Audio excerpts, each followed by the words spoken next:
Witam Państwa serdecznie, Błażej Hrabkowicz, 29. edycja Międzynarodowego Festiwalu Filmowego EnergaCAMERIMAGE w Toruniu, and with us cinematographer Alice Brooks. Hello, Alice. Hello, thank you. Doing well in Toruń? Everything fine? Yeah, I love it here. It's beautiful. It's your first time, or? Yes, it's my first time at the festival. Oh, brilliant. I think you may be one of the few cinematographers who haven't visited the festival before. I know. We're glad that changed.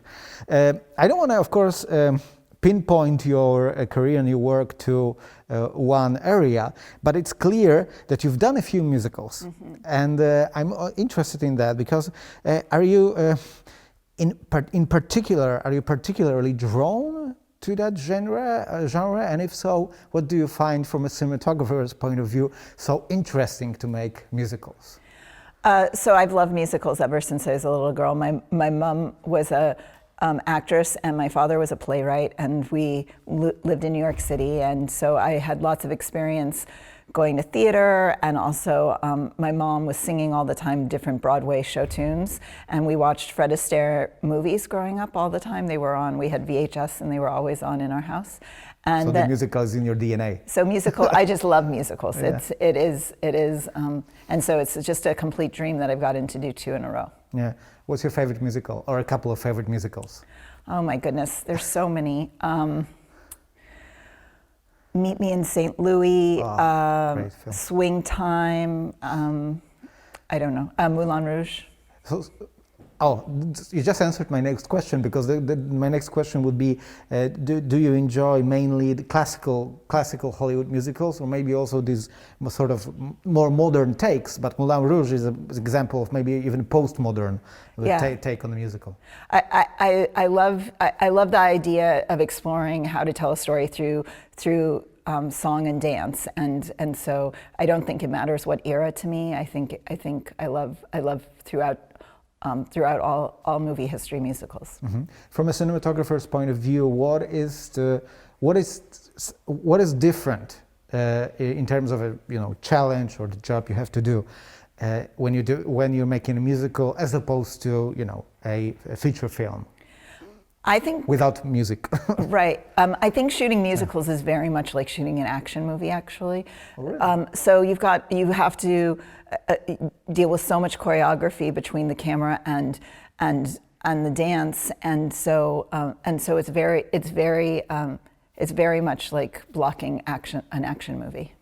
There is a lot of action if you think about it in a musical. You've done a couple of musicals that if there are different set designs, and you've done a lot of you filmed a lot of music and dancing sequences in location, but also in the choreography inside in the building. What is, from your point of view, the difference? What is, for example, the main challenge of doing a musical set piece on location?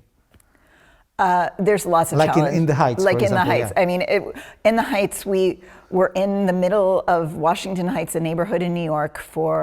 We shut down an intersection for almost 4 weeks. It was a huge challenge, and the neighborhood was so welcoming and so accommodating of losing all their parking and restaurants being closed and stores not being able to go through stores or walk on the sidewalk. I mean, it really was a community effort to have us there, and I'm very grateful for that, and just also dealing with challenges like we shot in this huge swimming pool, and we had major rain issues the 2 days we were there. So weather versus on stage, everything's so controlled. Yeah. But also maybe less adventurous in a way. I loved shooting in New York on the streets because I feel like it gave us so much. I feel like the movie, you could have built that on a back lot, but I think the community actually inspired all of us as filmmakers to really tell the story in a much more intimate way. Yeah. What is your preference, or maybe it depends on the different on the film, on the musical you're making at the time, but what is your preference when shooting this dance sequences and singing sequences? Do you prefer to use a lot of cameras to capture all the angles, or maybe fewer cameras to just get to maybe capture this whole choreography as a whole set? Yeah, so it really depends on the musical number. In both Tick, Tick, Boom and in The Heights, we have numbers where we only used a single camera for a single Steadicam shot for the musical number, and then there are other times where we shot with lots of cameras. So I really do think it depends on the size of the number, how many dancers there are. I think we shot one camera and then we shot up to 3 on both movies. Mm-hmm. So you've worked with Jon M too for 2 or 3 times, if I'm correct? I've worked with him so many times I so can't many remember. times, really? We've been working together for 20 years. We really? met it. Because I watched In the Heights Mm-hmm. and the other musical you did together also. So I know these two, but I understand that. Well, we met in college at USC really? Film School, and we did a musical together then 20 years ago almost. Mm-hmm. And so we bonded over our love of musicals. So we've done 2 movies. One was called Gem and the Holograms, which was more of a concert movie, but it still told a story through song. And then we did In the Heights, and we've done TV series together and lots of things. Yeah. What is the chemistry between you two? Why do you work so well together? Apart from the love for musicals, mutual. I think the 2 of us have been working together for so long, it's so easy. We have a very quick shorthand, but I think the thing that distinguishes us as a team is that we really trust each other. So I can, for instance, when we were doing In the Heights, there's a scene with Mark Anthony, who's a big pop star, and we had looked at the scene, and when we were talking about it and looked at the location, we had decided to shoot one direction. And then at lunch, I decided not to eat, and I went and sat in the location, and we were shooting the scene after lunch. And I realized it was the wrong choice. I walked around, I read the scene in the space again, and I thought it should be on the other side. And so then we do the blocking rehearsal, and Jon is standing in our original place where we were going to put the camera, and he sees me standing on the other side of the room, and he looks at me and he goes like this, just a point. And I nodded my head, we never spoke, and he came to where I was standing, and that's where we ended up shooting the scene from. But we have this silent communication all the time where and we're both open to he can make a comment about the light, and I can suggest a different camera position, and sometimes Jon says no, and that's totally fine too. But it's this wonderful communication that we have that we don't necessarily need to talk. Mm-hmm.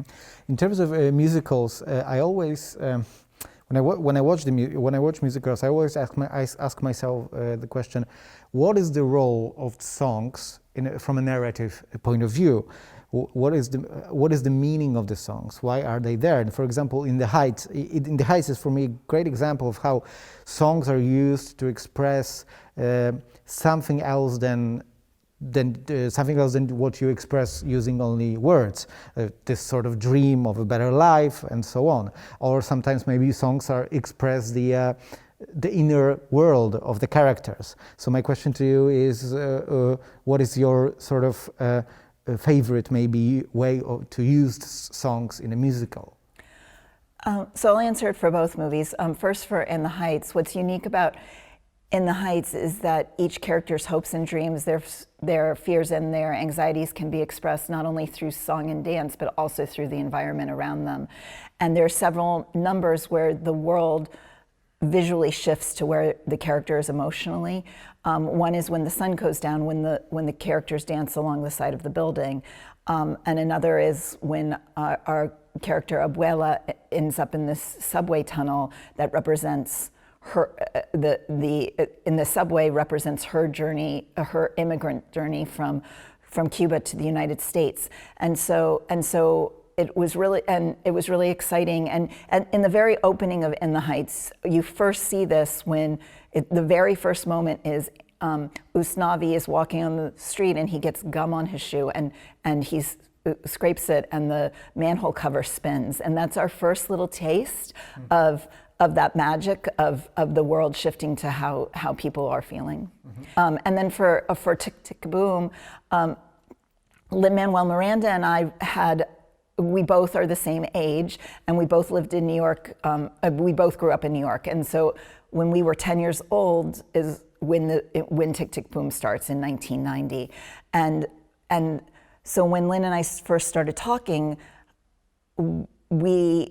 I showed him childhood photos of mine because I lived in a very similar apartment to Jonathan. I told you my father's a playwright, and we lived in a little teeny apartment with a bathtub in the kitchen, and 2 kids and 2 grown-ups and cat and dog, and then and so when Lin and I first had our conversation about Tick, Tick, Boom, we decided we wanted to tell the story through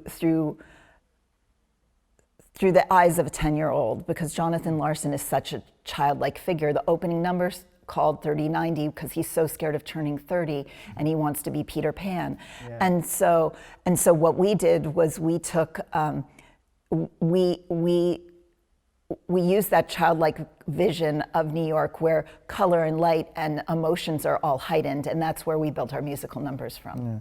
Very, very interesting. Last question.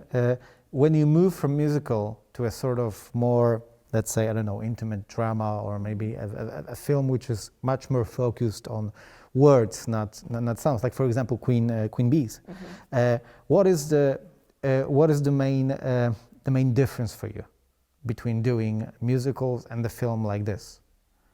I don't think there is a difference. I think it's finding, for me, because I grew up with theater and a mother as an actress, and I was a child actor, I always ask directors for intention in a scene, like you would give an actor, so that I want to know what the emotional intention of each scene is, and that's how I tell the story. That's how from that intention, I choose the tools and the lighting, but it's all for me. It's just all about how to tell the best story. Mm-hmm. Thank you very much, Alice. Thank you so much. It was nice to talk to you. Nice great to have you here finally at the festival. Thank you. Thank you for having me.